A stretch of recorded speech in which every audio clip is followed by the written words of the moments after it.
Narxi qancha bu mehrni ayting, barchasini o'zim sotib olaman dedi-ku. 550 million so'm pul. O'zbek pulida. Eldan ulug'ini qarang, eldan uy so'rab berasiz-ku. Eldan 15 metr, arkasidan 6 yuncha, xullas 100 metr kvadrat.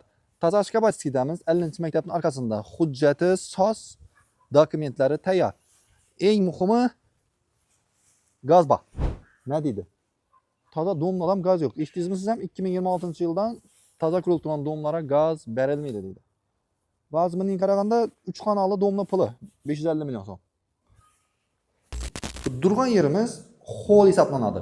Diqqat bilan eshiting, u yer novi ishlar qilib berilishini yana bir qator aytib o'taman. İşler qo'yiladi, ummanlik qo'yiladi, sanuzidan poni tayyor qilib beriladi. Bu ham tarafda oshxona. Oshxonada zamonaviy kotellar qo'yilgan. Qarang, fartuqlar ham. Oshxonani kattaligini qarang. Bu yerda poni 7-8 odam o'tirib yeb ichsa bemalol bo'laveradi.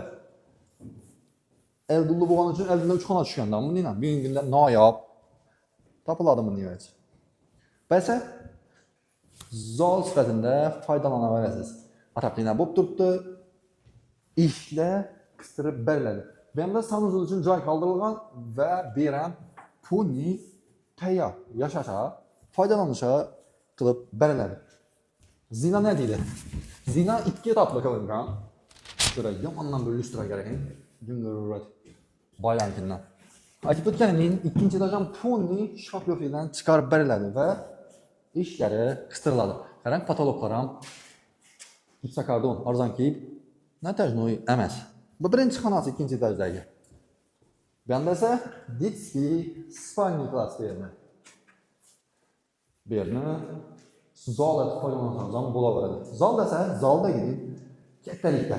Nima bo'lish? Narxini arziydimi? Kommentariyada fikringizni bildirib keting. Muborak bo'lsin.